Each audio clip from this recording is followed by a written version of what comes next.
everybody. Welcome to Resilience Plus Rise, the podcast. Here, the podcast I would like to say is that these are achievers. What I have used my tagline as what we see as ordinary people who have put in a little extra to become extraordinary. They have reignited the passion, they have redefined success, and they rise stronger than ever. In each episode, we dive into the transformative power of resilience. And this is taken from my book, Resilience Plus Rise, which should be coming out early 2025. Anyway, the concept over here is that turn life's toughest challenges into stepping stones for your greatest breakthroughs. Whether you're navigating through a career pivot or chasing a bold new dream, reclaiming the fire that once drove you. Well, this is a space to find a little clarity, courage, and momentum. Join me, Thomas Scaria. I'm a coach, and sometimes I like to put on the hat of an ultra marathoner and an advocate for transformation as we explore real stories, actionable strategies, and the mind shifts that unlocks unstoppable growth. This isn't about surviving, it's about rising. Let's rise together. Today, I'm absolutely excited to have the guest. She is the CEO of Low Entropy. Meet Ness Gale.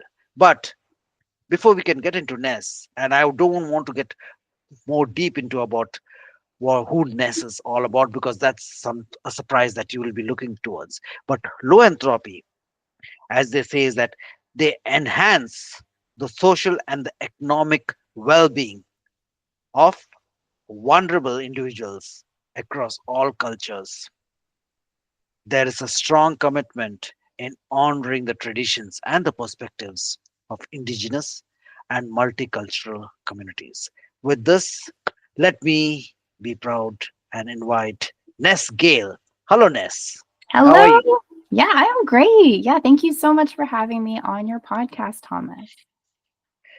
It has been a while that I have been chasing members of Low Entropy to get insight about not really about low entropy, but what you'll do. But before we can get into low entropy and what you do and what the difference you're making for it, we had a talk a while back wherein you defined or you mentioned about what your background was. So I know a little about it, but I want the listeners to know. You had mentioned that you were a rebel or emo rebel when growing up, but today you're a community leader. So can you take us through this journey? What happened to where you are now? Over to you. Absolutely. Yeah, thank you for that. Okay. So let me paint a picture. Imagine the curtains are coming up and here we go into the story of my life.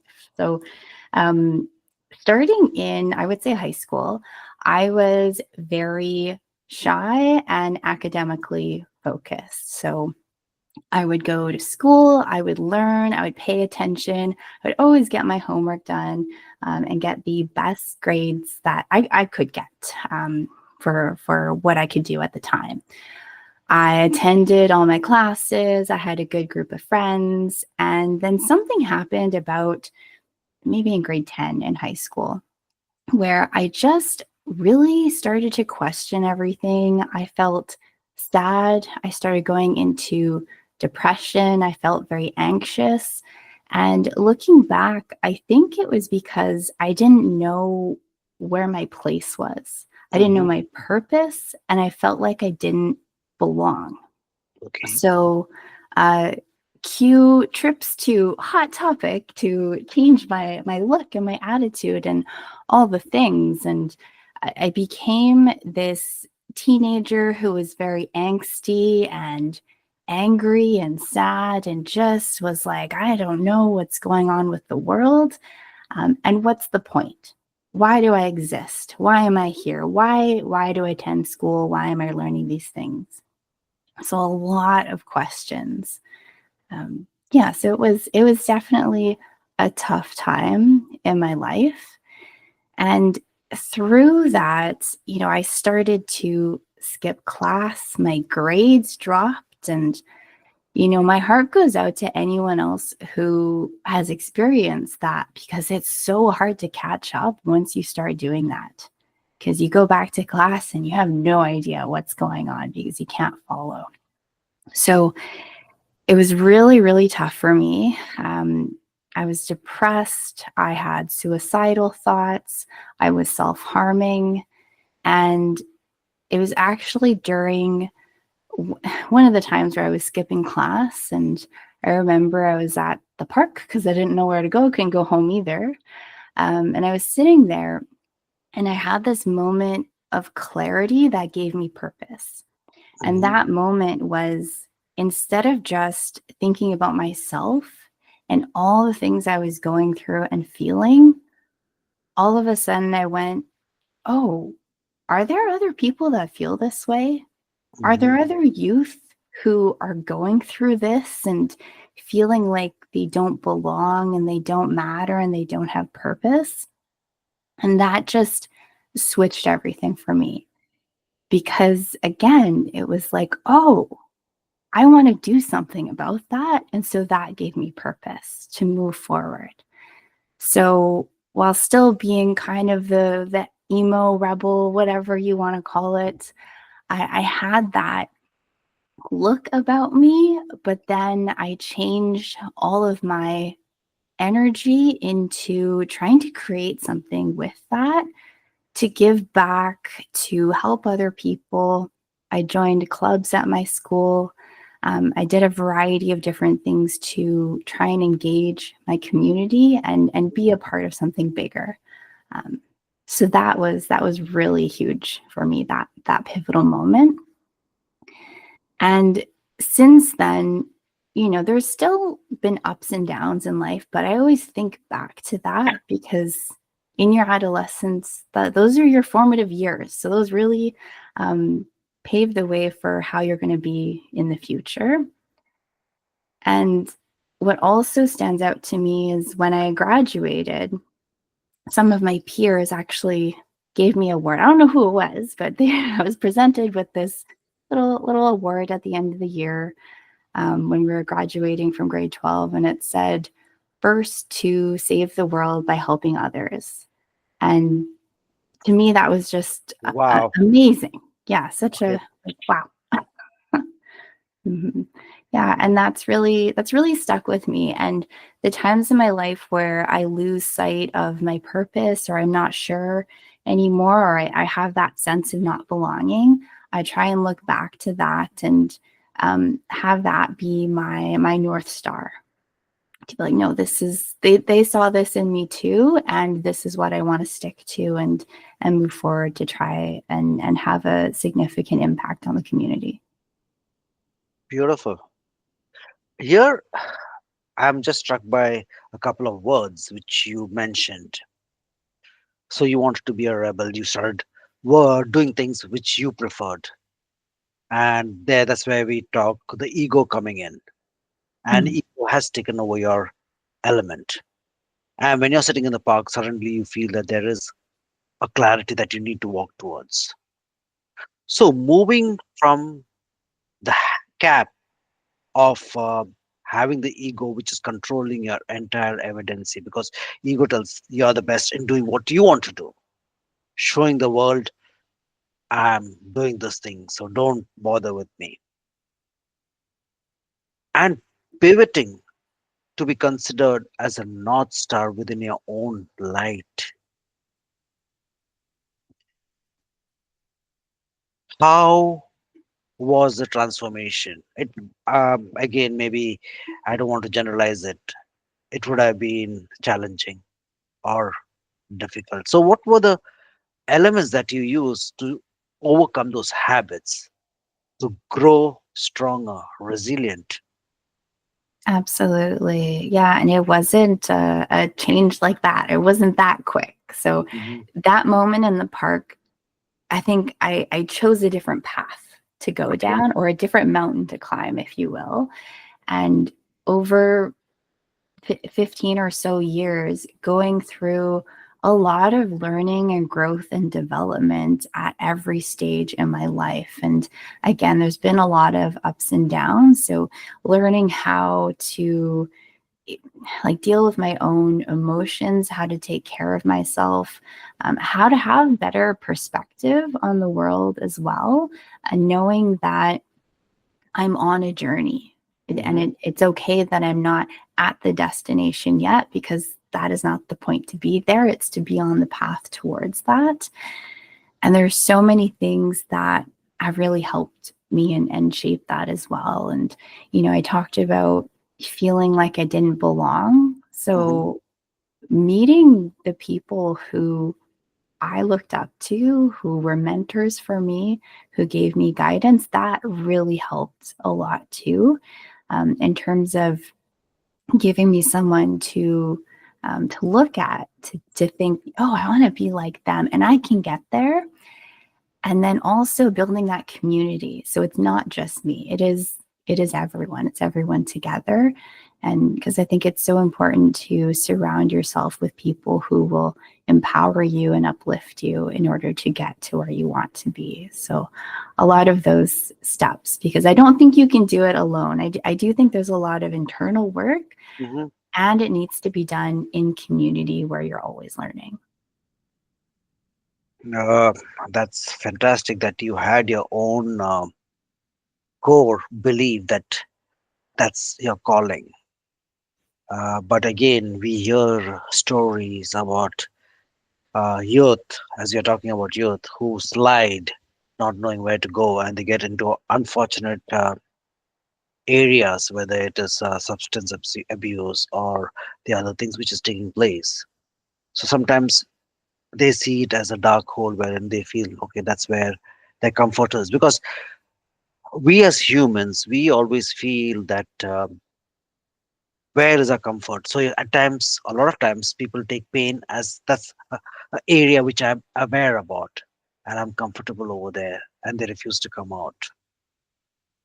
At this point of time, if there's one statement, or I know there would be a lot of it, but one statement that allowed you to turn on the switch, can you recollect what that would be or what made the difference? Mm. Oh, lots of things. I have lots of little tricks that I've learned, because it is about mindset. It's about how you think about things. What's really funny is, so I'm looking to you at you on this screen, and my other screen over here is a background on my computer that I made, and it has the words "You got this" on there. And those are those are my words. You got this. And if I can throw in one extra, is whenever I think I can't do something, so I can't do X, I just add the word yet at the end. I can't do that yet, right? Because it changes your mindset into I'm learning, or I'm going to learn, or I have the capacity to do that in the future, even though I perhaps don't have the skills or the knowledge right now, but I can do that. I would like to say over here. Tell me more. Oh my gosh, yes. So, my gosh, I want to talk a little bit about the experience I had in actually making an impact on youth myself. So, Hmm. I worked for Big Sisters for 7 years, and um, through that, I got to work specifically with girls and non-binary youth on their confidence and self-esteem, and that was so healing for me. Okay. Hmm. So then going through that, at the end, I was like, I don't know what I'm going to do next, and what is it? And so I'm executive director right now, and 5 years ago, I would have said, there's no way. I couldn't do that yet, Yes. yet. And then had this experience of joining the Low Entropy Foundation. I came in as the manager of youth programs. And it was through a lot of guidance and mentorship and learning that I kept taking on more and more roles. I got the opportunity to work directly with adults, which was new for me too. So I couldn't do it yet, but then I did. And then the opportunity arose to grow within the organization to become assistant executive director and then co executive director. And then when it came to it, the question of do I want to be executive director came up. And all of these thoughts flooded my head of in terms of I don't know how to do this. I don't know how to do that. I don't know. I'm not experienced in this. And then I kept reminding myself, yet I don't know how to do it yet, but I can learn because I got this. Mm-hmm. Super. Now that you mentioned about low entropy, would you like to uh, tell about the role that you play and more importantly, the impact? Because from the conversation, I realized that you have been focused through your own experiences to help the community grow further. Mm-hmm. And when you talk about low entropy, I can hear a real sense, a profound sense of being coming from you. And of course, I have been involved with low entropy at some point of time, and it has been a wonderful institution. But here I want the audience to know what is the impact you and your team are creating and how that's making a sense of resilience for the people who are involved, Mm-hmm. a sense of how you mentor or how what has been, let me put it in this way, what has been the mindset within your own self that has changed? Too many questions. So many questions, but all good. So, oh my gosh. So, low entropy, we are all about empowerment, leadership, and skill building within the context of community. I believe that every single person that we interact with already has it within themselves. And what we want to do is give them the opportunity to bring that forward and shine and reach their potential in life. And we do that through a variety of ways, whether it's through volunteering with us, whether it's through being a participant in our Women Rising program, or youth being an intern at our store as well. So these are all amazing opportunities, and I've seen firsthand these folks come through our program and come out the other side just a different person with different skills, a different attitude, different mindset. One in particular really stands out to me recently where we had a community member who was brand new to Canada, a newcomer. She came in with her husband and her son, and they both didn't have work, so they were looking for work. She came in and she got all of the experience needed in retail from our thrift store. So she learned customer service, how to be a cashier, all of these skills. And then within 4 months of her engaging with our store, she then landed a job at the end. So those are real tangible impacts that we have in the community for, in this case, a newcomer family, which is just amazing to me. That's fantastic. That y'all give the provide the support, y'all give the um, focus about where they could be driving towards, and also you'll provide the experience and the skill set required to get to the next particular level. But to Ness as a person, next scale as a person, what has been the changes that you have evolved to, so that now when the challenges come in, or when the issues come in, how does your mindset work? Mm. The biggest change for me that I can see is when I first described back in the day being a teenager, I think it was this mentality of everything is happening to me. The life is happening to me. The world is doing these things to me. And in that mindset, it's not helpful. It's really not helpful. And how I see it now is completely different. Hmm. I can have my bad days where I get those feelings too, but we're all allowed some bad days. But in general, right now, I see it as I have ownership. I have the agency in my life to make decisions, and I am responsible for my own thoughts, feelings, and actions. So it's not the world happening to me, it's what I create, because I'm in the driver's seat and I can create the life that I want. And whatever shows up in my life, if my car doesn't start, if something happens at work that I don't know how to deal with, I'm responsible for how I think about it and the actions that I take for it. So again, it's not the world happening to me, it's things happen in the world, and then I can choose how I show up and how I respond. That's interesting because you mentioned about, yeah, you do, everybody goes through the bad, I would say, good days and not so good days. Mm. Put it, I give that particular twist as such. But when you talk about a community, there are people who come, and of course, there is expectations that y'all got the key to the magic door where they could open and life changes. There would be quite a bit of stress, but of course, you will have to balance with empathy and compassion. But there are times wherein you could be pushed to the edge. There could be. So, how do you deal with such situations? Mm-hmm. So, one thing I'll say is sometimes we think about charity and nonprofit work as um, saving people or giving a handout. And Hmm. I don't think it's about that. I think it's about meeting people where they're at and creating opportunities. So Okay. it's not about jumping into someone's life and going, I'm a superhero, I'm going to Mhm. save you.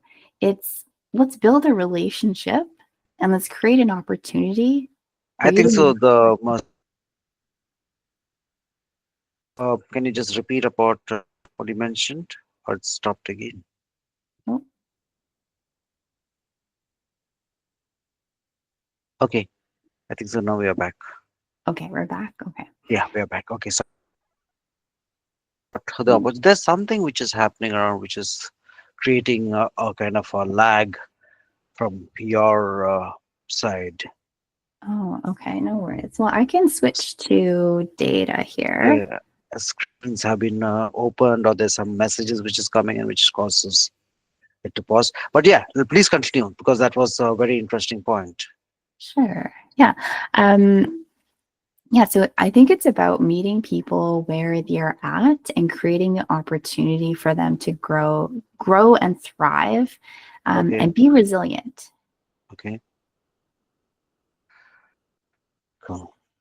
And we have paused again. I'm sorry, guys. This seems to be a glitch in the system. There's a glitch in the matrix. Am I back? Say that, but as you just mentioned, I can hear you, but it's just that your uh,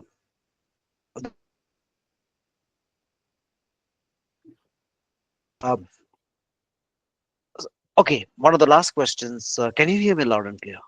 Yes, I can hear you. Okay, so let's continue with that particular element that at least we can hear one another.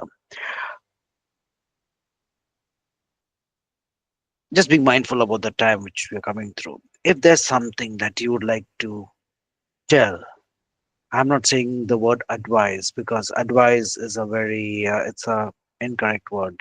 But if there's some learnings that you have done or what you have gleaned in the past few years of you growing up, what would be those particular elements that you would like to tell the audience? And please take your own time and you can go through the recesses of your mind and pick up this one, that one, but anything, because I know this is such an important platform for a lot of people who would want to listen to it because I know, and this is what I've heard is that a lot of who, what comes in your mind, it's yours. Absolutely. Many things. So I think first is to know that you matter. You Okay. matter just as you are. You matter, and you are Hmm. worthy of being here, being in existence. That is huge. So having that self-esteem, self-worth, self-confidence, whatever you want to call it, like Hmm. you matter and you belong here. That Okay. is huge. I think it's incredibly important to be yourself because there's no one else like you. And we don't want to be other people because they already exist and there's no one else who is you in this world. Hmm. So I really want, I hope that everyone can be their authentic, unique selves and not feel like they need to show up as someone else in order to Hmm. succeed. So that's really important. And then to surround yourself with good people who uplift you, because Okay. that is very, very important too, to have a community and a sense of belonging. Okay. So those are my three things. Those are the three biggest ones. Okay. Fantastic. Again, we had a slight glitch over here, but I think so. I got the message, and when I get the recording done, I will be putting the transcripts along with the recording so people can still read that particular element. As a passing thought, is there anything that you would like to leave the audience with? Any other thoughts about what you believe in, what your goals are, what you did mention the three main points about that you matter and the community, and look around for the tribe that you can grow around with positive people. Mhm. But is there something else that you? There might be times because there might be again a generalization. There might be a person who may not know where to turn to. Like at times, maybe it was on your path wherein you had a self realization, but for somebody else, there might not be a self realization, but they still want to do it. So, for an individual, what would you say that they should do? Reach out. Reach out to someone. There is always someone out there. And sometimes we think, oh no, nobody cares or I don't have anyone, but really take stock and look around you and do the work to find someone to talk to and communicate with, whether that is a family member, a friend, someone in your past who maybe you have this idea that, oh, they don't want to talk to me anymore, or it's been too long. And I don't think so. I think you can still reach out and connect with them because I'm sure there's someone in your life that has impacted you in some way, Okay, or reach out online to a new person and connect with them. Connect with me, connect with low entropy and okay. reach Uh, out.